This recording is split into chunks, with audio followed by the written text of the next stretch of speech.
Reciban un cordial saludo autoridades universitarias, invitados especiales, docentes, profesionales de la construcción y público en general. Para nosotros es grato estar en la conferencia 261 del ciclo de conferencias El conocimiento no se detiene, Dr. Roberto Aguiar Falconi, evento organizado por el grupo de investigación Science Lab. Hoy tenemos el honor de contar con José Luis Llanes en este espacio como ponente. Voy a leer un breve resumen de la hoja de vida de él. Es ingeniero estructural en el taller de materiales avanzados e ingeniería sustentable de estructuras, MAICE, egresado de la carrera de Ingeniería Civil en la Universidad Central Marta Abreu de Las Villas, UCLB, en el año 2017. Fungió como ayudante del Departamento de Estructuras de la Facultad de Construcciones de la mencionada universidad en los años 2015 y 2018. Entre esos años y durante los años 2020 y 2022 se desempeñó como especialista en estructuras en la empresa inmobiliaria de turismo Inmotour en la ciudad de Cienfuegos, Cuba. De junio de 2022 a junio de 2025 realiza los estudios de maestría en el posgrado de Ingeniería Estructural de la UAM en México, donde estudia el comportamiento dinámico ante actividades humanas y el diseño de diafragmas en sistemas de piso de losa acero. Ha participado como ponente en varios congresos de ingeniería e impartido cursos de la Sociedad Mexicana de Ingeniería Sísmica y la Sociedad Mexicana de Ingeniería Estructural. Y nuevamente damos la bienvenida y deseamos mucho éxito el día de hoy. Antes de pasar a la conferencia, vamos a pasar a palabras por parte del doctor Roberto Aguiar. Buenas noches.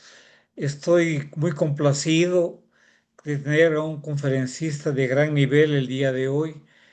Estoy viendo el póster que se ve ahí, la fotografía, y veo una estructura de acero sin una columna. Increíble, digo. Y ahí la gente bailando y haciendo ejercicio. Y me pongo a pensar, esas vibraciones, ¿cómo estarán en esa losa? Ese tema de las vibraciones es muy importante porque hay estructuras, frente a la ESPE hay un puente de acero que usted cuando pasa, es un puente colgante de acero, cuando pasa por ahí siente que está vibrando terriblemente y a uno le da la impresión de que a lo mejor se va a caer en un sismo. Eh, Realmente es un tema muy apasionante esto que hay una persona que ha trabajado muchísimo, que es autoridad mundial en ese tema, que es el doctor Gelacio Juárez. Y qué bien, eso nos da la pauta de que vamos a tener el día de hoy una magnífica conferencia. Nuevamente le agradezco mucho al máster en ciencias, José Luis Llanes, por haber dedicado un tiempo a dictar esta conferencia. Muchas gracias. Efectivamente, Sí, doctor Aguiar. Ahora sí, José Luis, damos paso a la conferencia. Adelante. muchas gracias a ustedes por la presentación y bueno, muchas gracias. Como bien decía el doctor Roberto Aguiar, pues bueno, nos ocupa, el trabajo que realizamos fue pues analizar este tipo de vibraciones por actividades humanas en sistemas de piso de los aceros, conocidas como steel deck también en otras partes de América. Apoyada sobre traves de alma abierta. Este trabajo que vengo a presentarles, pues yo soy el autor principal, pero también tengo como coautores, como bien decía el doctor Roberto Aguiar, al doctor Gelacio Juárez Luna y al doctor Omar Caballero, que fueron mis asesores en mi estudio de maestría. Y bueno, la presentación la titulamos Evaluación experimental y numérica de vibraciones por actividades humanas en sistema de piso de los aceros sobre traves de alma abierta. Bien, en la presentación, aquí les presento, les muestro que la estructura de la presentación. Vamos a tener una pequeña introducción donde voy a citar las principales bibliografías que referenciamos en el trabajo. Vamos a exponer las mediciones de campo que realizamos con acelerómetro. Vamos a exponer la validación numérica de los modelos numéricos. Vamos a ver cómo simplificar ese modelo mediante un modelado simplificado para hacerlo más asequible. Vamos a evaluar funciones de carga que representen las actividades humanas. Vamos a ver el método analítico que plantea la guía 11 de la ISC del 2016 para evaluar el nivel de confort en sistemas de piso. Vamos a ver un estudio paramétrico que realizamos para ver cómo mitigar, cómo controlar estas vibraciones. Y vamos a, por último, emitir las conclusiones y recomendaciones del trabajo. Bien, a modo de introductorio, este es el sistema de piso que nos ocupa, que es el sistema de piso de los aceros, Steel Deck, que bueno, es un sistema de encofrado perdido que ofrece pues varias ventajas, sobre todo desde el punto de vista constructivo, pues, al no ser necesario realizar el desencofre de la losa. Y bueno, pues es un sistema también ligero, es un sistema ligero y que, con el que se puede cumplir cubrir grandes claros. Ahora, estas propiedades de ser un sistema ligero y ser un sistema con el que se pueden cubrir grandes claros hace que sea susceptible a vibraciones.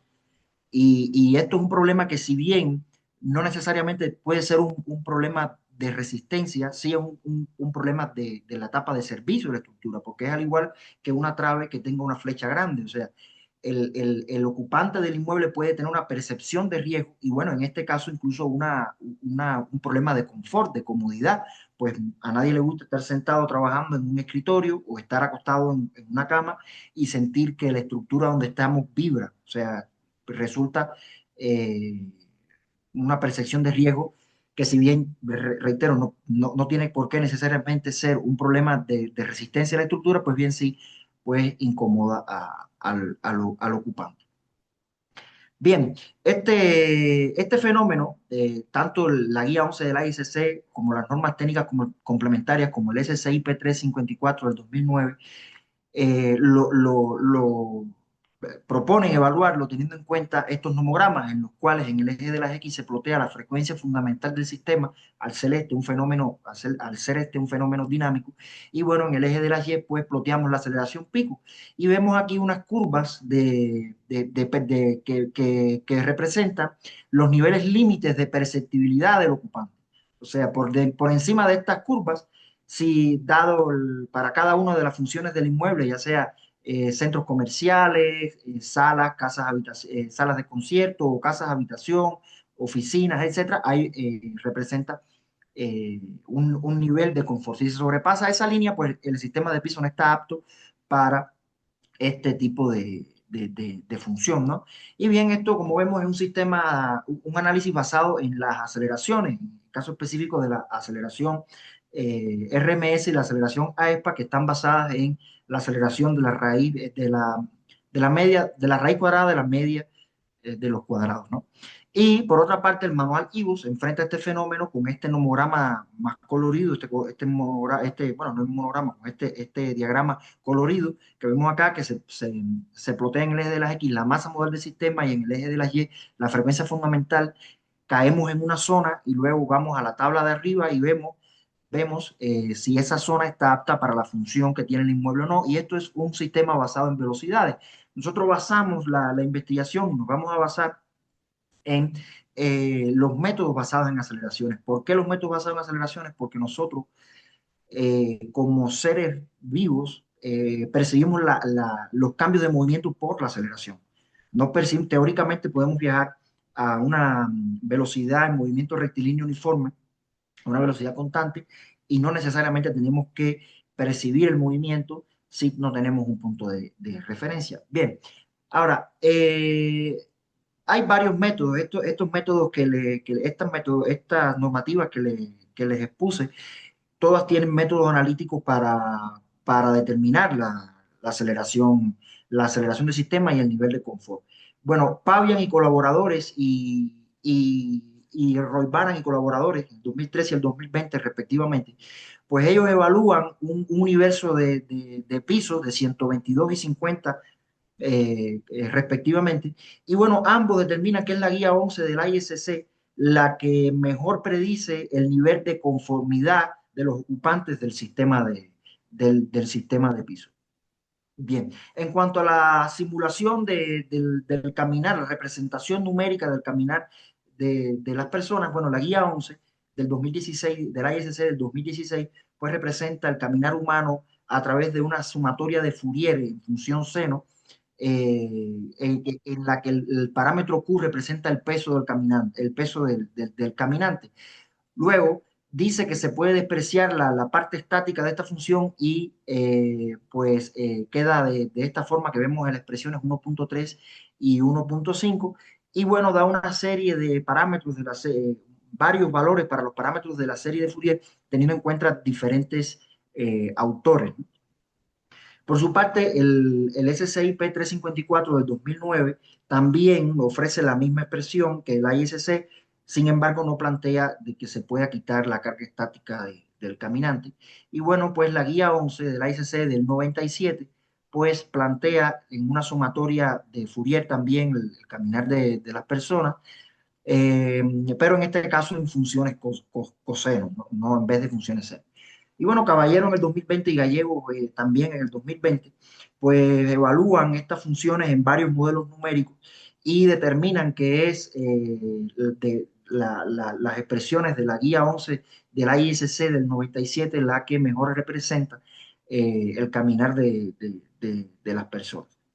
Bien, vamos a ver un pequeño resumen de la bibliografía que utilizamos, de la bibliografía más utilizada en la investigación. Comenzamos por el DDG en 2006, quienes hacen un modelado de la losa cero y tratan de realizar un modelo simplificado. El primer modelo que realizan es un modelo detallado, complejo, por así decirlo, en el que modelan el concreto con elementos sólidos y la lámina de acero colaborante con elementos lámina y replicando la geometría de la estructura. Y bueno, el segundo método lo realizan a través de una lámina ortótropa, con elementos lámina ortótropa, en el que las propiedades de la sección transversal se determinan analíticamente, mientras que las propiedades de la sección perpendicular a la fibra se determina, longitudinal a la fibra se determina a través de un proceso numérico de un proceso semianalítico que eh, requiere un modelado numérico simplificado previo. Y bueno, el SCIP 354 del 2009 plantea que se puede modelar la losa cero con una lámina ortótropa en el sentido longitudinal a la fibra se toma en cuenta solamente el aporte de la capa de concreto continuo. Y por su parte, la ISC también propone modelar, del 2016, también propone modelar la losa cero igual que el SCIP 354 y además ofrece otra serie de recomendaciones para el modelado, para representar la carga a través de una función de respuesta en la frecuencia que veremos más adelante de forma detallada. Bueno, Caballero en el 2020 realiza un estudio analítico numérico y experimental de losas de Vigueta y Bovedilla y de losas de concreto reforzado, en el que evalúa varias funciones de carga, como ya habíamos visto, evalúa varias funciones de carga y establece un modelado simplificado de esos sistemas de piso y establece también un método analítico simplificado. Gallego en el 2020 también estudia el comportamiento dinámico de un sistema de piso de los aceros, pero sobre traves de alma llena, o sea, sobre traves macizas, no sobre cerchas metálicas de alma abierta, que es lo que estamos analizando en este trabajo. Y bueno, utiliza el método detallado del DDG del 2006, incluyendo además la malla electrosoldada que cuenta la losa cero, que se coloca en la losa cero. Y bueno, Caballero y colaboradores en el 2022 logra realizar un modelado simplificado de los aceros a través de lámina isótropa sin la necesidad de realizar un modelo numérico refinado. Sin embargo, aún se requiere el modelado inicial que se presenta en el segundo método el de Arditi-EG del 2006 para determinar las propiedades de la luz acero. Bien, visto esto, el objetivo que perseguimos en el trabajo fue desarrollar recomendaciones para análisis, diseño y modelado de los aceros sobre traves de alma abierta para evaluarlas ante vibraciones debidas a actividades humanas, esto basándonos en estudios analíticos numéricos y experimentales, y nos dimos a la tarea, bueno, y planteamos los siguientes objetivos específicos: evaluar las metodologías existentes en la bibliografía hasta la fecha, calibrar una función de carga dinámica que represente el caminar de una persona, proponer métodos analíticos y de modelado numérico simplificado para el cálculo, la determinación de las frecuencias, la estimación de aceleraciones y, bueno, formas modales del sistema de piso. Evaluar la influencia de diferentes parámetros en el diseño, como pueden ser espesor y resistencia de la carpeta de concreto, la utilización de concretos ligeros, la rigidez y la rigidez a flexión de las traves que componen el sistema de piso. Y bueno, por último, para plantear recomendaciones para el control de la frecuencia natural y la respuesta dinámica de este tipo de sistemas, ¿no? Bien, para realizar este estudio, pues realizamos unas mediciones de campo, que estas mediciones de campo las llevamos a cabo en el tercer nivel de la Torre de Ingeniería de la Universidad Nacional Autónoma de México, de la conocida UNAM. Y bueno, utilizamos estos sensores que nos facilitó eh, el doctor Gustavo Ayala, él es quien los posee. Y bueno, son estos sensores que, como ven, son unos acelerómetros de gran fiabilidad y pues que están aptos para este tipo de trabajo. Y bueno, se utilizó la Ethernet como método de transmisión de datos y una laptop para almacenar y procesar la información. Bien, esto es una planta de la señalética del lugar, y vemos que tenemos áreas que son de oficina y unas áreas que son de uso común, que son de áreas abiertas para que las personas tomen su lunch, almuercen, coman, socialicen, etc. Y bueno, primero realizamos una puesta en el lugar de los sensores para tomar datos de vibración ambiental, que fueron estas 4 posiciones que vimos acá. Las colocamos en estas posiciones porque fue teniendo en cuenta que tomamos la toma de datos se realizó un día laboral y estaba en función el edificio, o sea, se estaban realizando las labores cotidianas ahí, no pudimos tomar los datos en día no laborable y bueno, se pusieron en ese lugar porque fueron los lugares que pudimos acceder y sin interrumpir en la cotidianidad de la estructura, ¿no? Y bueno, luego realizamos otra toma de datos otro día para realizar muestreos de vibración forzada, o sea, realizamos una toma de datos con varios caminantes, o sea, que realizamos una trayectoria que vamos a ver más adelante. Y bueno, en esta toma de datos también a pesar de que no era el objetivo fundamental, pero en esta toma de datos también se muestreó por vibración ambiental la estructura. Bien, esta es la posición de los sensores con respecto a una planta de estructural, donde vemos una sección típica tanto de la losa acero como de las traves que componen, de las cerchas metálicas que componen la estructura. Y bueno, esta estructura tiene una característica eh, que se repite en varias estructuras, o sea, no es típica de esta estructura, no es única de esta estructura, pero es una característica que tipifica la estructura. Y es que esta estructura está compuesta por marcos típicos compuestos por columnas de sección rectangular de acero y traves de alma abierta y bueno, la losa acero. Y bueno, estos marcos típicos pues se replican en la estructura a un determinado espaciamiento. Y bueno, pues los claros que resultan entre marco típico y marco típico pues se cubren con elementos principales y secundarios, ¿no? En ambas direcciones. Entonces, en este trabajo vamos a llamar intercolumnio al espacio que delimitan dos marcos típicos, que se delimitan entre dos marcos típicos, y bueno, al tablero vamos a llamar el espacio comprendido entre 4 columnas. El tablero es el espacio que queda delimitado por 4 columnas. Bien, aquí mostramos la toma de datos, los resultados de la toma de datos de vibración ambiental para cada uno de los sensores. A la izquierda vemos el registro de aceleraciones ya filtrado y corregido. Y a la derecha vemos el espectro de potencia resultante para cada uno de los sensores. Y bueno, esta es la posición P2 y aquí vemos los resultados de la toma de datos de vibración ambiental. También a la izquierda el espectro el registro de aceleraciones y a la derecha el espectro de potencia. Bien, veamos que para el caso del sensor 1760 y el sensor 1763 la posición coincidió la misma posición en las dos tomas de datos. Esto lo hicimos con toda la intención para corroborar las dos mediciones y nótese que para las dos mediciones pues se obtienen resultados que son pues muy, muy similares.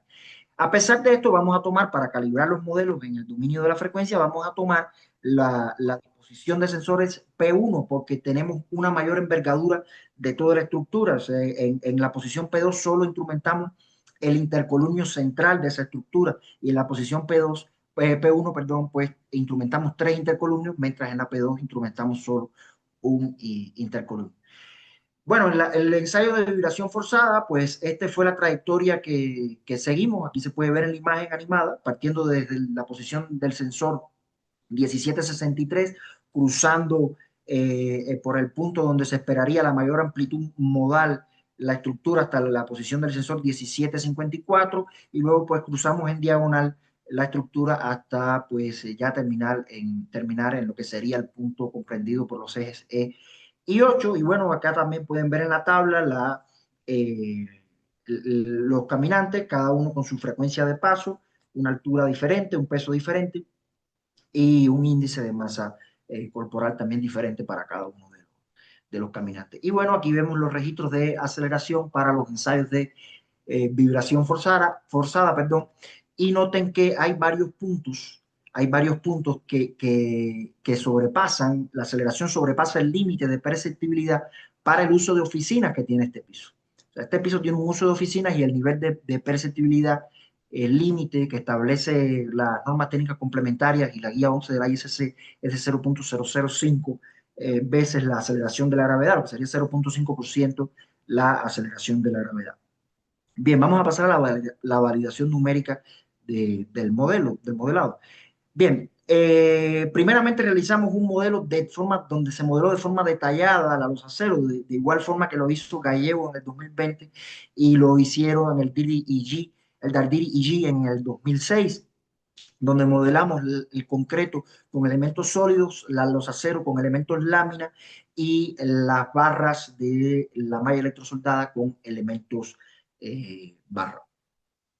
Eh, mm, y bueno, pues los elementos componentes de las columnas y de las traves, pues se concibió con elementos tipo barra tridimensional. O sea, replicamos la geometría de la estructura lo más cercano a la realidad que pudimos. Y bueno, el modelo se realizó en el programa SAP 2000, la versión 22.2.0. Para ese modelado, estos son los primeros modos numéricos, los primeros 9 modos numéricos que obtenemos con participación modal en el eje vertical, que es el que nos ocupa, que es el que nos interesa. Y bueno, aquí vemos los modos con cada una de sus frecuencias.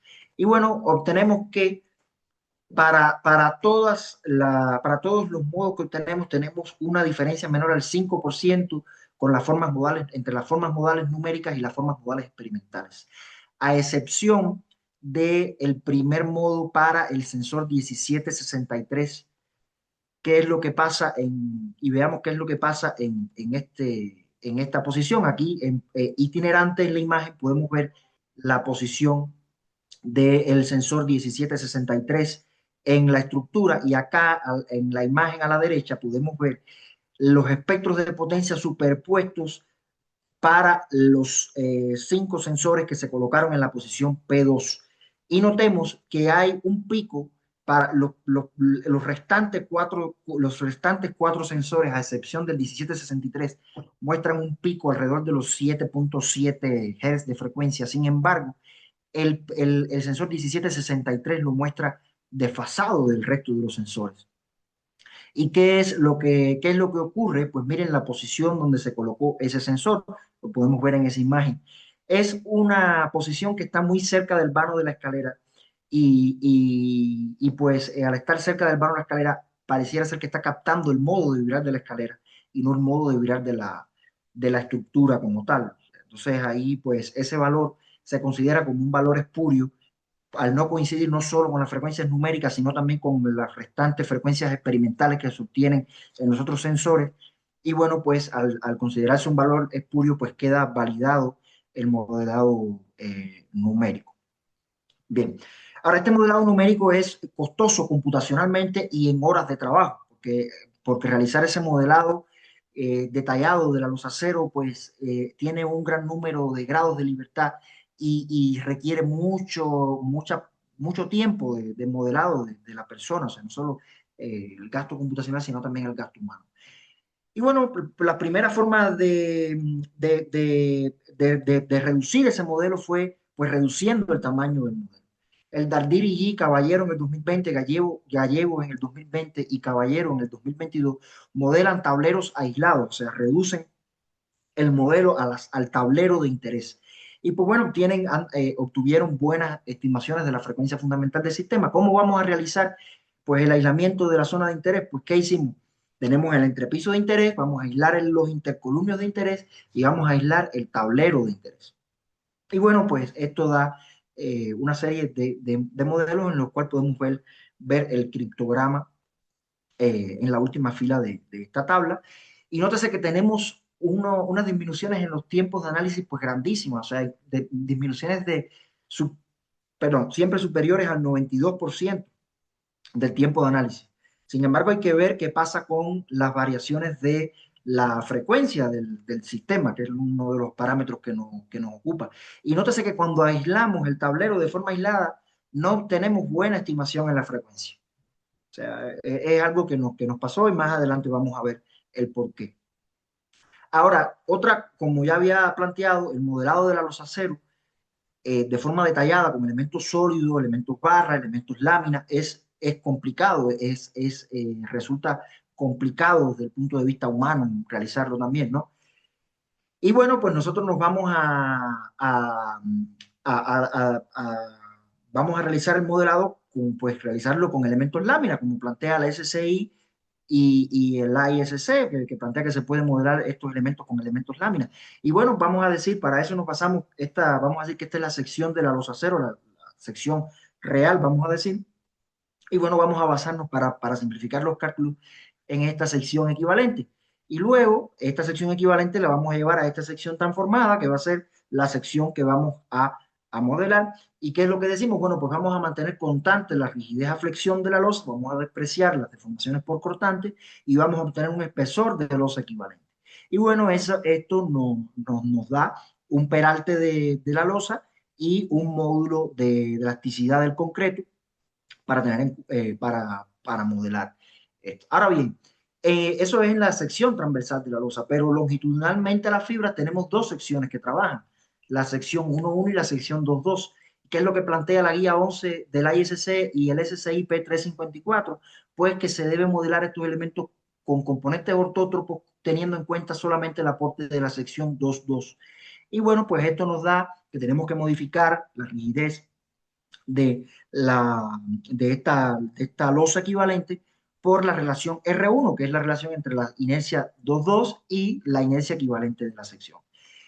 Ahora bien, nosotros nos percatamos de que si nosotros hacíamos un promedio ponderado de la inercia, de la rigidez de la sección 1.1 y la sección 2.2, pues tenemos que este promedio ponderado de esas rigideces pues da igual a la inercia equivalente de la sección transversal. Entonces, ¿qué nos está diciendo eso? Que la losa cero podría tener un comportamiento isótropo y no un comportamiento ortótropo. Y bueno, pues nos dimos a la tarea también de ver qué tanto afectaba eso. Lo vamos a ver a continuación. Y bueno, primero la reducción de la cantidad de grados de libertad y la reducción de los tiempos de ejecución, nótese que ahora son superiores al 98%. Incluso modelando todo el entrepiso en el modelo EC, que es el primero que vemos en la tabla de abajo, pues obtenemos disminuciones del tiempo de cómputo superiores al 98%. O sea, es mucho más eficiente este modelado. Pero ahora bien, no solo basta con que sea eficiente, vamos a ver qué tan fiable es y vamos a comparar los desplazamientos y las frecuencias del sistema, tanto con las frecuencias experimentales como con las frecuencias y los desplazamientos del sistema numéricos modelados detalladamente. En la primera gráfica podemos ver en el eje de las X la frecuencia experimental y en el eje de las Y, en el eje de las Y la frecuencia numérica. Tanto para el modelado con losa isótropa, con losa ortótropa, con losa transformada isótropa, con losa transformada ortótropa y con la losa detallada. Y bueno, en las restantes dos gráficas podemos ver en el eje de las X ploteados los resultados con el modelado detallado y en el eje de las Y los resultados con los modelados eh, pues simplificado, la losa, lo que es la losa transformada. Y nótese que para el modelado con losa detallada y con losa transformada, pues queda casi todos los puntos caen sobre la diagonal, lo que nos dice que son equivalentes los dos modelados, porque pues son prácticamente iguales, ¿no? Que es, aquí la diagonal en esta gráfica, la diagonal representa una coincidencia entre los valores de referencia y los valores del modelo que se está pues probando, ¿no? Y nótese que nuevamente los tableros aislados son los que más se me alejan de los valores de referencia, del valor experimental. La frecuencia numérica se me aleja cuando modelo los tableros aislados, con indiferencia de si se trata de el modelado con losa transformada isótropa, con losa transformada ortótropa o con losa detallada. Y veamos qué es lo que sucede. Pues lo que sucede es que los modos fundamentales de estos tableros tienen un desplazamiento donde esta forma modal no abarca únicamente un tablero, sino que abarca los tres tableros que conforman el intercolumnio de forma concatenada. O sea, esos tres intercolumnios se mueven concatenados, no se mueven aislados. Y esto trae estas diferencias porque no estamos representando, al modelar el tablero de forma aislada, no estamos representando la forma modal de una forma correcta. Bien, para evaluar qué tanto, porque estos modelos tienen comprendido no solo a los aceros, sino también que tienen toda la subestructura que soporta a los aceros, todo el sistema de traves y columnas. Pues bien, nos dimos a la tarea de modelar de forma aislada la los aceros, solamente la los aceros, colocándola empotrada en todo su perímetro. Y entonces nos dimos cuenta, bueno, nos dimos cuenta, no, pero y no, hay un parámetro y variamos las dimensiones de la luz cero. Variamos la dim 2, que sería la dimensión 2, y la dimensión 1, que la dimensión 2 es la dirección perpendicular a la fibra, la dimensión 1 longitudinal a la fibra. Y nótese que se puede hacer una equivalencia entre la relación entre la dimensión 2 y la dimensión 1, entre el claro de las traves secundarias y el espaciamiento de estas. Pues recordemos que las traves secundarias en este sistema de piso se colocan de forma perpendicular a la fibra. Entonces, nos dimos a la tarea de plotear la variación de la frecuencia fundamental y el desplazamiento máximo de la losa cero con estos tipos de modelado. Y nótese que la diferencia con respecto al modelo de referencia, que sería el modelado detallado, se vuelve el comportamiento pues ortótropo de la losa es relevante solo cuando hay relaciones de rectangularidad que llamamos a esta relación entre dimensión 2 y dimensión 1 mayores a 2. Y para las relaciones mayores a 2, las relaciones de rectangularidad mayores a 2, el comportamiento ortótropo no es relevante. ¿Por qué no es relevante el comportamiento ortótropo? Porque para rectangularidades mayores a 2, la losa cero comienza a trabajar en una dirección. O sea, recordemos que esta relación sería la que en una losa maciza, por así decirlo, comenzaría la losa a trabajar en una dirección y al trabajar la losa en una dirección, pues la sección que trabaja es la sección transversal de la losa cero. Y entonces la sección longitudinal a la fibra pues se vuelve irrelevante. Bueno, nos dimos a la tarea también de evaluar varias funciones de carga y vamos para representar el caminar de una persona. Y bien, evaluamos las expresiones que se encuentran en la guía 11 de la ICC del 97, en la guía 11 de la ICC del 2016 y en el manual SCIP 354 del 2009. Nos da un total de 10 funciones de carga, con pues 3 caminantes, ¿no? Nótese que estas funciones siempre, estas son sumatorias de Fourier, reitero, que contemplan hasta el cuarto armónico del caminante. Bien, ya teniendo estas 10 funciones de carga, estas funciones de carga las aplicamos en las posiciones del sensor 1763, la posición del sensor 1760 y en la posición del sensor 1729.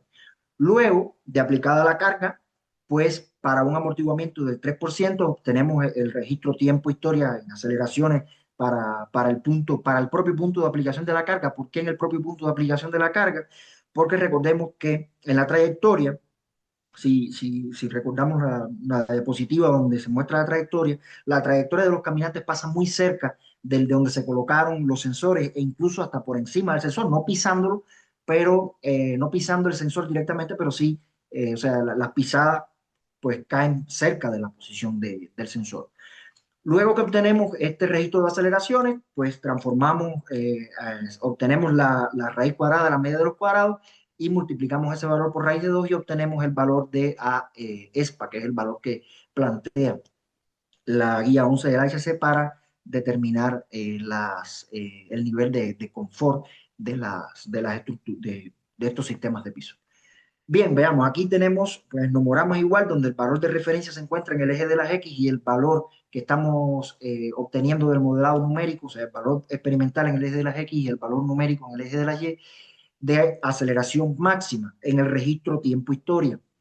Y nótese que consistentemente hay funciones que tienden a subestimar los valores de aceleración experimental, mientras que estas dos funciones tienden a sobreestimar los valores de aceleración experimental.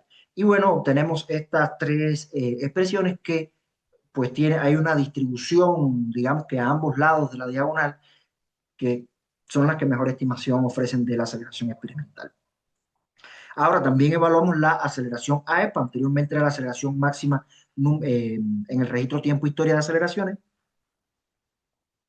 y ahora es la aceleración AESPA, ya una vez procesado ese registro tiempo-historia. Entonces, que las mismas funciones tienden a subestimar consistentemente la aceleración AESPA máxima, y pues las mismas funciones tienden consistentemente a sobreestimar los valores de aceleración experimental. Y bueno, pues son las mismas tres funciones las que obtienen buena distribución alrededor de la diagonal de la gráfica. ¿Cuáles son las funciones? Pues bueno, las funciones que no contienen la carga estática del peso del caminante, pues tienden a subestimar los valores de aceleración. Las funciones del ISC del 97, son la función 2 y la función 3, tienden a sobreestimar los valores de aceleración experimental. Y bueno, los que tienen una buena distribución con respecto a la diagonal son las expresiones tanto de la guía 11 de la ISC como del SCI del 2009, que son funciones sumatorias de funciones seno que contienen la carga estática del caminante. Bien, a pesar de esto, tomemos la función 4, que es una de las funciones que da buenos resultados, ¿no? Vemos ahí, repito, la gráfica de distribución de aceleración experimental contra aceleración numérica obtenida, tanto para la aceleración pico máxima en el dominio del tiempo, como la aceleración AESPA en el dominio, pues ya sacando la raíz cuadrada de la media de los cuadrados. Y nótese que abajo en el registro tiempo-historia para estas aceleraciones, pues nótese que no se obtiene, o sea, no hay una respuesta resonante, sino que hay una respuesta que se tiende a estabilizar, ya a los 2 segundos está estabilizada y se mantiene una respuesta constante, y los picos se obtienen, los picos del registro de aceleraciones se obtienen en la parte transitoria de la respuesta. Y esto no es lo que se obtiene de los valores del registro de aceleraciones experimental. Aquí vemos uno de los registros de aceleraciones experimental y en color azul marcamos las zonas donde hay una respuesta resonante, en color amarillo las zonas donde hay una respuesta transitoria, pues digamos, marcada, ¿no? Que hay un pico transitorio marcado. Entonces, esta respuesta resonante no se obtiene para ninguna de las expresiones que se trabajan en el dominio del tiempo, para ninguna de las funciones del caminar de una persona en el dominio del tiempo. Ahora bien, hay otra metodología que es para trabajar este fenómeno, el caminar de una persona en el dominio de la frecuencia. Y la plantea el ISC, la guía 11 del ISC. Dice que para sistemas de baja frecuencia, donde se esperan menores a 9 Hz, donde se esperan respuestas resonantes del sistema, pues se recomienda trabajar con la función en el dominio de la frecuencia a través de la obtención de una función en respuesta de la frecuencia. Y bueno, pues plantea la expresión 5.1 que dice que, pues bueno, se trabaja con el valor pico de frecuencia y el máximo de la frecuencia de la función en respuesta de la frecuencia a través de la expresión 5.1. Ahora, este método tiene digamos que una ventaja y una desventaja a la vez. ¿Por qué una ventaja? Porque nos da la máxima aceleración esperada para cualquier frecuencia de paso. Si vemos ahí, no está contemplada la frecuencia de paso del caminante. Esa es la ventaja que tiene este método y nos da, sin importar la frecuencia de paso del caminante, pues nos da el máximo que se pudiera esperar para cualquier caminante en esta losa. Y recordemos que los sistemas de piso de nosotros pueden estar sometidos desde el correr de un niño pequeño, de un bebé, desde el correr de un niño hasta la caminata de un adolescente, hasta el paso de una persona adulta mayor. Entonces tiene esa solidez, pero para el caso que nos ocupa, nosotros las pruebas experimentales que tenemos de vibración forzada son para 3 caminantes en específico. Entonces necesitamos evaluar para la frecuencia de paso de estos 3 caminantes. Y bueno, pues a través de la expresión 5.1 llegamos a la expresión 5.4, lo cual es una sumatoria de cada uno de los valores de FRF, de la función FRF para las frecuencias de paso del caminante. Y bien, para esta metodología, pues veamos que para la ecuación 5.1, que es el método clásico de la ISC, obtenemos muy buena distribución a ambos lados de la diagonal de la gráfica. Sin embargo, note que tenemos diferencias que llegan a ser hasta casi el 140%, sobreestimando la aceleración pico registrada experimentalmente. Y bueno, una de las causas es que esta expresión no toma en cuenta la frecuencia de paso del caminante. Entonces, para la expresión 5.4, nótese que tendemos a subestimar un poco la frecuencia de paso del caminante, pero logramos disminuir significativamente las diferencias y se obtienen resultados más apegados a la realidad. Ahora bien, la guía 11 de la ICC establece un método analítico para estimar el nivel de confort de estos sistemas de piso, el nivel de confort del ocupante en estos sistemas de piso.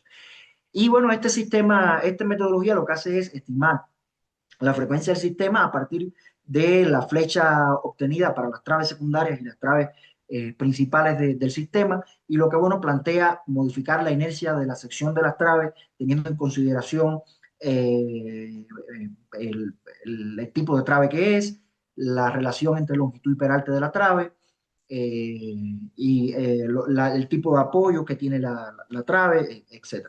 Y bueno, nótese que tiende consistentemente a subestimar la frecuencia fundamental del sistema.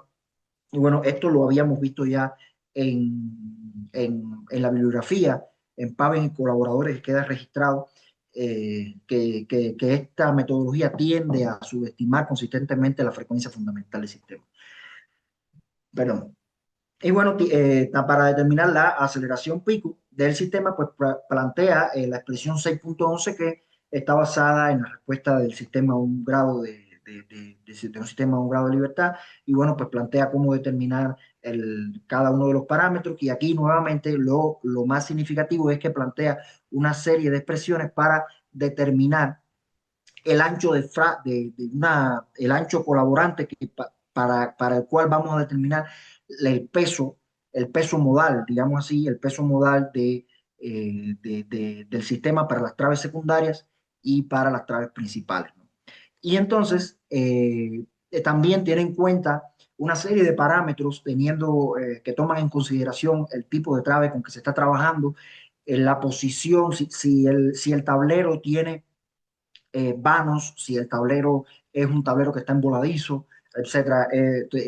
Tiene en cuenta una serie de parámetros para considerar eso. Y nótese que pues tenemos diferencias que pudieran parecer elevadas, pero que están en el orden de las diferencias que obtuvimos numéricamente con procedimientos más costosos computacionalmente y que requieren más tiempo para ejecutarlo, porque este método analítico, pues una vez que ya lo podemos programar en el programa de nuestra preferencia, pues, inclusive hasta en Excel, y ya pues una vez hecho, queda muy, muy cómodo. Y bien, por último, realizamos un estudio paramétrico para ver cómo podíamos controlar este problema de vibraciones para tomar en cuenta esto. Bien, lo primero que nos dimos la tarea de variar pues fue la inercia de las traves, y esto lo variamos de dos formas, variando la sección de los cordones superior e inferior de las traves y pues bueno, también variando el peralte desde 30 centímetros hasta 130 centímetros, el peralte de las traves secundarias. Y veamos que aquí en el eje de las X se encuentra representado la relación entre la inercia que estamos trabajando, entre la inercia que tienen las traves de la estructura originalmente. O sea, las disminuimos, verán que hay valores menores a 1 y las aumentamos para los valores mayores a 1. Nótese que se aumentó la inercia hasta casi 3 veces el valor inicial de la inercia y no obtenemos disminuir de forma significativa las aceleraciones picos del sistema, ni tampoco hay un aumento significativo en la frecuencia del sistema, pues incluso no logramos sacar al sistema de las zonas de baja frecuencia. Ahora bien, otro parámetro que variamos, que modificamos, fue la cantidad y espaciamiento de traves secundarias. Nótese que variamos tanto las traves secundarias perpendiculares a las principales como las traves secundarias paralelas a las principales. Las perpendiculares en la parte de arriba, las imágenes de arriba, las paralelas en la parte de abajo. Nótese que aquí sí hay una disminución significativa en color rojo de la aceleración pico del sistema. Sin embargo, no varían para el caso de las traves, traves secundarias perpendiculares a las principales, no varían ni la frecuencia fundamental del sistema ni la masa modal del sistema. Entonces, aquí nos surgió una interrogante que vamos a esclarecer más adelante, porque si no están variando las propiedades dinámicas del sistema, ¿por qué está variando la respuesta del sistema? No estamos variando ni la fuente de excitación ni estamos variando la aceleración máxima, perdón, no estamos variando la excitación del sistema, ni estamos variando las propiedades del sistema. ¿Por qué disminuye la aceleración pico del sistema? Y nótese que para las traves secundarias paralelas a las principales sí tenemos un aumento de la frecuencia fundamental del sistema, logramos disminuir la masa modal, la masa que mueve el primer modo, y logramos disminuir significativamente la aceleración pico del sistema en el punto de análisis. Ahora, ¿por qué está pasando lo que sucede en las imágenes de arriba para las traves secundarias paralelas a las principales? ¿Por qué si no me varían las propiedades dinámicas del sistema, por qué está disminuyendo la respuesta del sistema? ¿Por qué disminuye la respuesta del sistema? Pues bien, veamos el modelo de referencia, la estructura original como la teníamos en la primera imagen. Y veamos un modelo con 6 traves secundarias paralelas a las principales. Y veamos el modelo con 4 traves secundarias paralelas a las principales.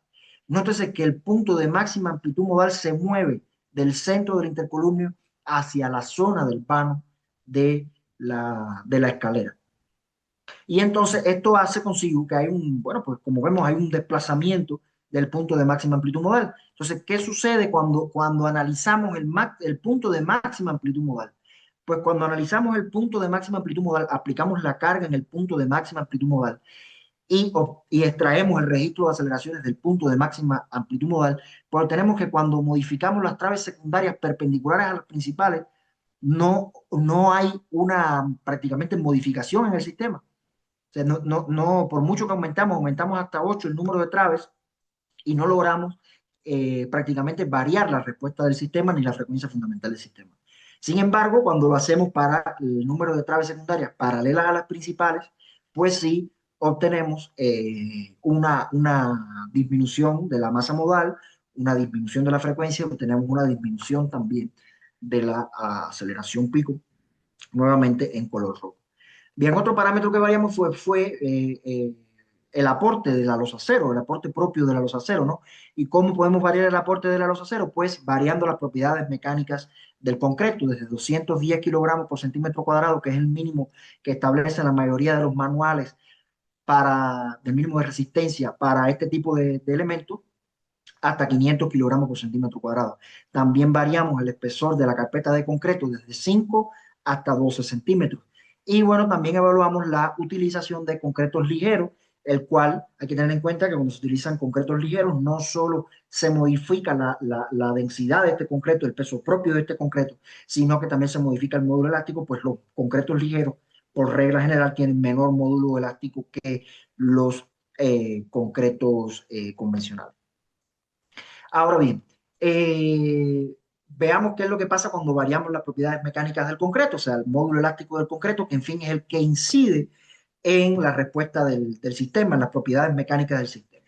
Veamos que tenemos un comportamiento casi lineal cuando aumentamos el módulo elástico del concreto con respecto al aumento de la frecuencia del sistema y la disminución de la respuesta en aceleraciones. Sin embargo, a nosotros como estructuristas lo que nos interesa es más bien la resistencia del concreto, porque cuando nosotros diseñamos y cuando en obra se pide el concreto, pues no se pide un concreto por el módulo elástico, se pide un concreto por su resistencia a la compresión.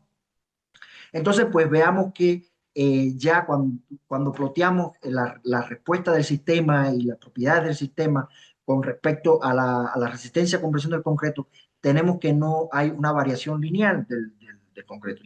Pues que si vemos, tenemos que llevar el concreto desde 250 kilogramos por centímetro cuadrado hasta 500 kilogramos por centímetro cuadrado para disminuir algo que no llega ni al 10% de la aceleración pico. Y esto está dado por las propias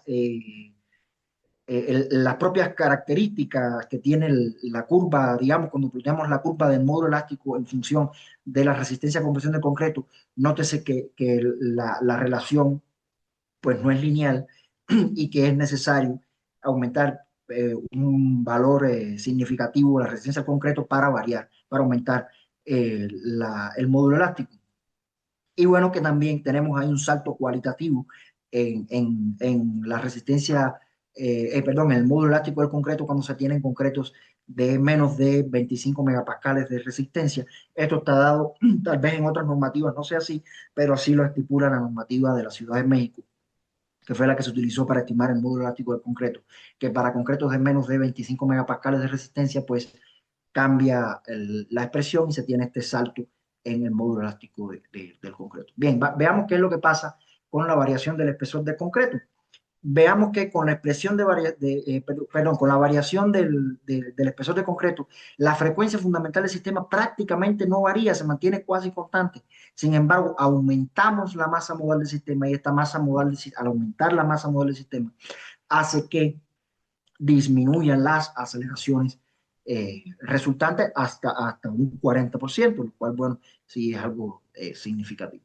Y bueno, por último, la utilización de concretos ligeros, tuvimos en cuenta, pero sin aumentar el peso de la estructura, o sea, trabajamos un rango de espesores que siempre fuera, de forma tal que siempre el peso de la estructura fuera igual o menor que el peso inicial de la estructura.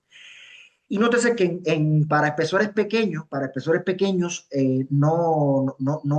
que hace es aumentar la respuesta del sistema. Y aquí nuevamente se tiene, pues, digamos que cuasi constante la frecuencia fundamental del sistema. Hay una variación al inicio con respecto a la estructura original, dada por esta variación en el módulo elástico del concreto. Sin embargo, ya, pues, una vez que se cambia el módulo elástico del concreto, pues, sin importar cuánto se incremente la carpeta de concreto, pues no hay variaciones en la frecuencia. Sin embargo, sí se varía la masa modal y nótese que aquí entra otra línea, una línea azul clara, que lo que muestra es la rigidez, el producto E por I de la losa cero. Nótese que cuando el producto E por I de la losa cero es superior al producto E por I inicial, o sea, cuando cruza por encima del eje cero, de la Y, del cero de la Y, perdón, pues sí disminuyen los valores de aceleración del sistema. Y bueno, por último, variamos la fracción de amortiguamiento crítico, que bueno, como es de esperarse, la fracción de amortiguamiento crítico la variamos desde un 1 hasta un 5%. Nosotros consideramos en nuestro trabajo un 3% de amortiguamiento.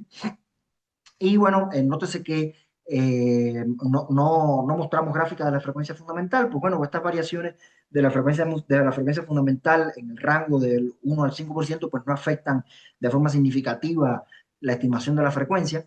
Y bueno, sin embargo, nótese que sí disminuir el amortiguamiento crítico de la estructura, pues puede llevar a aumentos de superiores al 100% de la aceleración pico que se registran originalmente. Y bueno, aumentarla hasta el 5% pues puede llevarnos a disminuir hasta un 40% las aceleraciones picos del sistema. Ahora, esto es importante porque, sobre todo cuando hay estructuras que se le va a hacer un cambio de uso, porque el cambio de uso de la estructura puede afectar el amortiguamiento de la estructura, puesto que el mobiliario incide en el amortiguamiento de los sistemas de piso, en el amortiguamiento vertical de los sistemas de piso. Entonces, tener un cambio de función del sistema de piso puede ser, pues, significativo en estos casos. Bien, por último, vamos a dar el sistema de conclusiones y recomendaciones del trabajo. Y bueno, pues vimos que se realizó un modelado numérico detallado del sistema de piso del tercer nivel de la Torre de Ingeniería del UNAM, donde se obtuvo una diferencia máxima con las frecuencias experimentales del 4,78%, quedando validado como satisfactorio el modelado numérico detallado. Y bueno, para simplificar el costo humano del modelado, se reduce el tamaño del modelo llevando a la zona de interés, llevando a disminuciones del tiempo de análisis superiores al 92%. Y bueno, las mejores estimaciones de la frecuencia fundamental se obtienen cuando se modela el entrepiso completo y el intercolumnio de interés. Recordemos que no se obtienen buenos resultados cuando aislamos solamente el tablero de interés. Para sustituir el modelado detallado de la losa cero, se evalúa una metodología simplificada con elementos lámina delgada. Y bueno, pues que recordemos que se comprobó que cuando la relación entre la dimensión 2 y la dimensión 1 es superior a 2, recordemos que empieza a trabajar en una dirección la losa cero, y bueno, pues la característica ortótropa de la losa cero pues no tiene relevancia. La propiedad autótropa de los ceros no tiene relevancia. Y bueno, las mejores representaciones de la carga en el dominio del tiempo se obtienen con las funciones seno que incluyen las sumatorias de Fourier con funciones seno que incluyen la carga estática del caminante. Y bueno, que con el análisis en el dominio de la frecuencia a través de la curva FRF planteado en el AICC se obtiene una mejor estimación de las aceleraciones pico con el análisis en el dominio del tiempo. Y bueno, que sin embargo se tiende a sobreestimar las aceleraciones pico obtenidas experimentalmente, dado porque esta metodología no contempla la frecuencia de paso del caminante. Y bueno, que el método analítico, recordemos que el método analítico de la ISC resulta conservador para el cálculo de la frecuencia fundamental. Sin embargo, se obtienen buenas aproximaciones en la estimación de la aceleración pico y por ende en la estimación del nivel de confort de los sistemas de piso, que en última instancia es una relación entre la frecuencia fundamental y la aceleración pico. Y bueno, en del estudio paramétrico podemos concluir que para el control de la frecuencia, variar la cantidad de traves secundarias paralelas a las principales fue el único parámetro que resultó satisfactorio para controlar la frecuencia, pues fue de la única forma que se pudo sacar al sistema de las zonas de baja frecuencia. Y bueno, para controlar la aceleración pico, resultan satisfactorios variar las traves secundarias tanto paralelas a las principales como perpendiculares a las principales, aumentar el espesor de concreto de la losa cero, utilizar concretos ligeros siempre y cuando no se aumente el peso de la estructura y sea superior la rigidez que se tenga a la rigidez inicial. Y bueno, pues por supuesto variar la fracción de amortiguamiento crítico. Y aquí es necesario señalar que cuando modificamos la cantidad de traves secundarias, se modifica la forma modal del sistema. Entonces hay que tener en cuenta también posibles variaciones en la forma modal del sistema. Y bueno, basado en estos resultados, pues tenemos una serie de recomendaciones para el análisis y control de vibraciones en estos sistemas de piso, que bueno que recomendamos modelar la losa cero mediante elementos lámina, como la losa transformada a través de la metodología que se propone, y bueno, considerar la losa transformada como isótropa para relaciones entre la longitud de la trave secundaria y su espaciamiento mayores a 2, que al analizar modelos numéricos se incluye al menos el tablero de interés, la zona de interés y los tableros adyacentes a él, y esto es una recomendación que viene en la guía 11 del ICC, y nosotros corroboramos con los malos resultados que se obtienen al modelar de forma aislada los tableros. Y bueno, el modelado numérico de sistemas de piso de baja frecuencia a través eh, de la función de respuesta en la frecuencia para la aceleración pico recomendado en la guía 11 de la ISC. Y bueno, también recomendamos utilizar espaciamientos de traves secundarias menores a 2 metros. Pues nos dimos cuenta en la realización de este trabajo que para espaciamientos menores a 2 metros en las traves secundarias, pues se tiende a una estabilidad en la respuesta del sistema. Y ya se obtiene, digamos que después de 2 metros ya el sistema obtiene una estabilidad donde se llega a, a una aceleración mínima y prácticamente pues que ya la respuesta no varía dentro del intervalo de valores.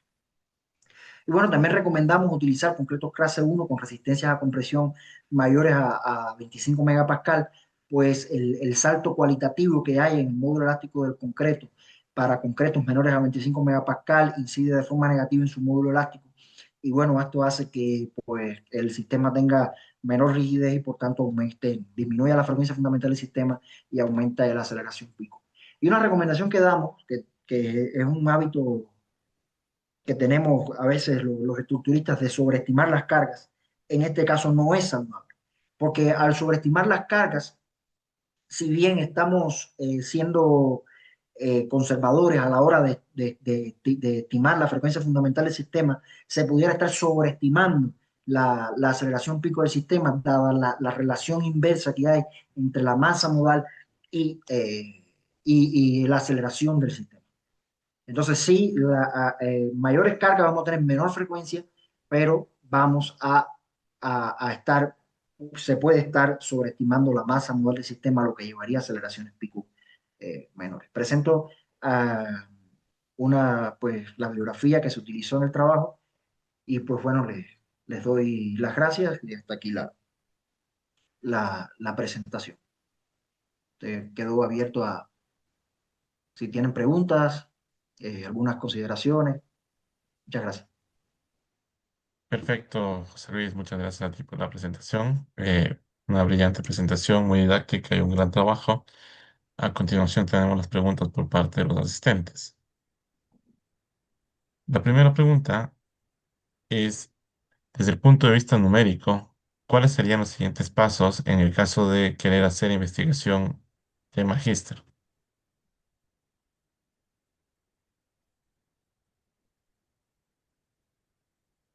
No me queda claro, investigación de magíster para hacer una investigación análoga a esta.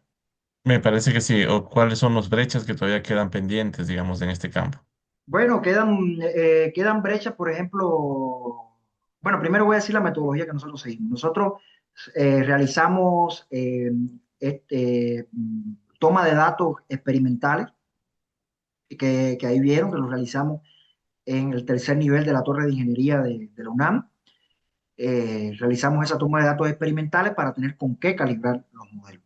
Luego realizamos los modelos numéricos de la forma que aquí se mostró, primeramente de forma detallada, que era una metodología que ya estaba aprobada desde el Dardiri IG en el 2006. Luego la trabajó Félix Gallego en el 2020.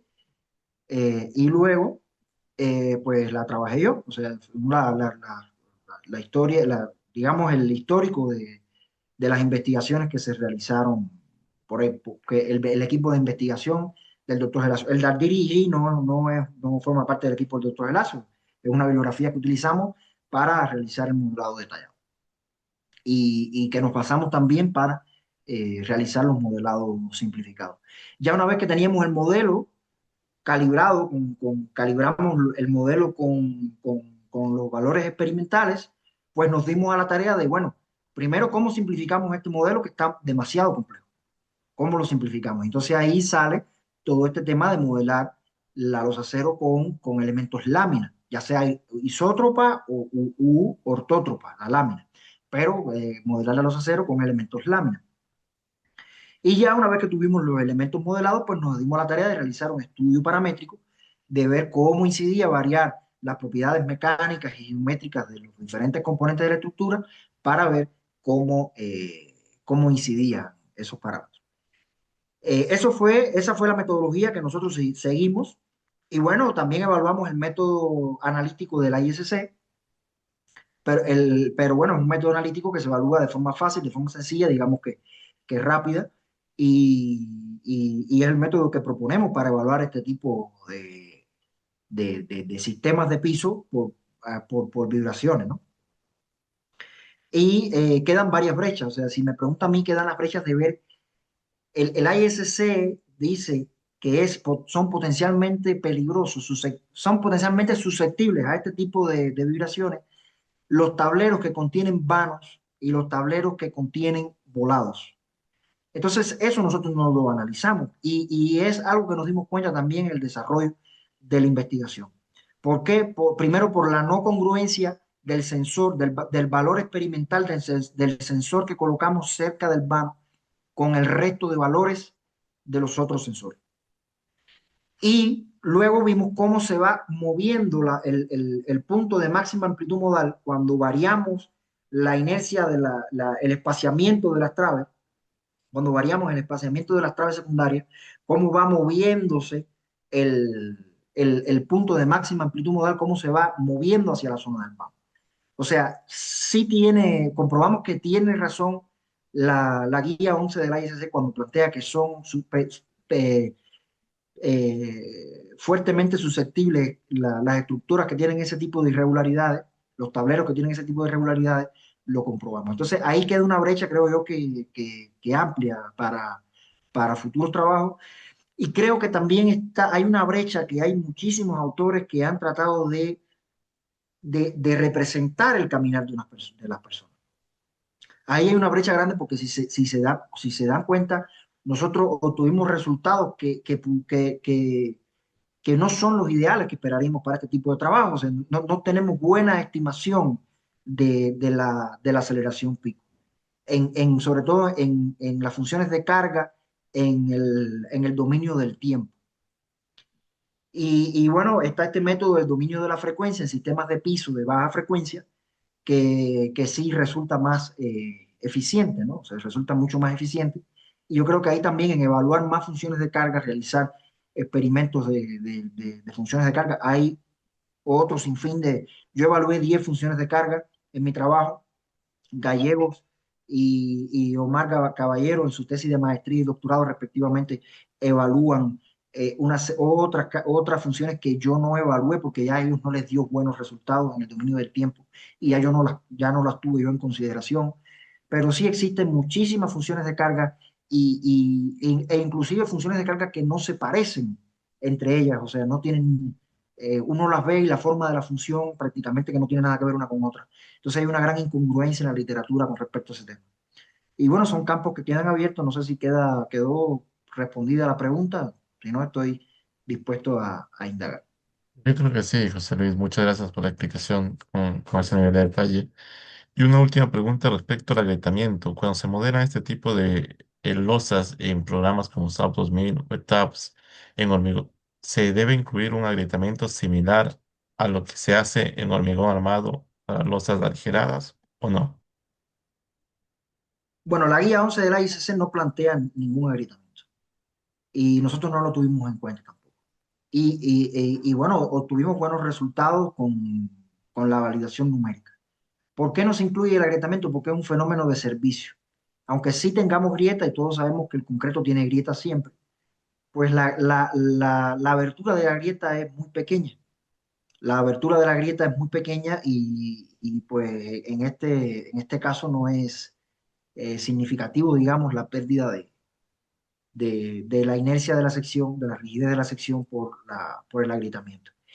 Inclusive, nosotros no lo utilizamos por falta de datos experimentales en México, pero la guía 11 plantea multiplicar el módulo elástico del concreto por 1.3 por efectos del aumento que tiene la carga, el módulo elástico del concreto ante cargas dinámicas. O sea, el módulo elástico del concreto, ellos plantean, y así es, ¿no? Tiene un mayor módulo elástico cuando la carga es dinámica a que cuando la carga es estática. Entonces, ellos no agrietan e inclusive aumentan el módulo elástico del concreto. Nosotros no lo tomamos en cuenta porque no tenemos un ellos plantean ese valor basado eh, en los resultados de los concretos que ellos manejan. Pero cada concreto, según la zona, incluso dentro del mismo país, incluso aquí dentro de México, hay varias expresiones para determinar el módulo elástico del concreto en dependencia de la zona, en dependencia del área que se utilice, etcétera. Como no encontramos un valor, un estudio que tuviera, que nos dijera cuál era el incremento del módulo elástico por efecto de la carga dinámica en México, pues no lo utilizamos. No utilizamos ese incremento del módulo elástico. De acuerdo. Muchas gracias por la respuesta. No hay más preguntas por parte de los asistentes. Pasamos a palabras por parte del doctor Roberto Guerra. Uh, Bueno, excelente, excelente conferencia.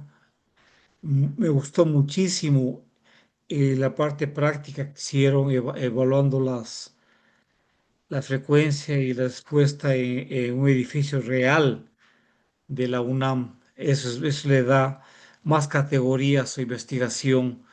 Un gran trabajo que necesariamente para entenderlo bien es lo que nos presentó el día de hoy.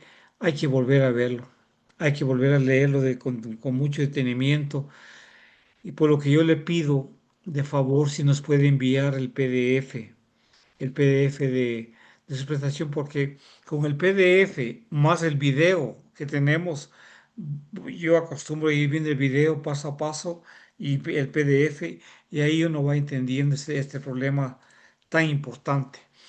Quiero aprovechar para felicitar a sus tutores, al doctor Gelacio Juárez, al doctor Omar Caballero, que han hecho un gran trabajo con usted y a usted mismo. Felicitaciones.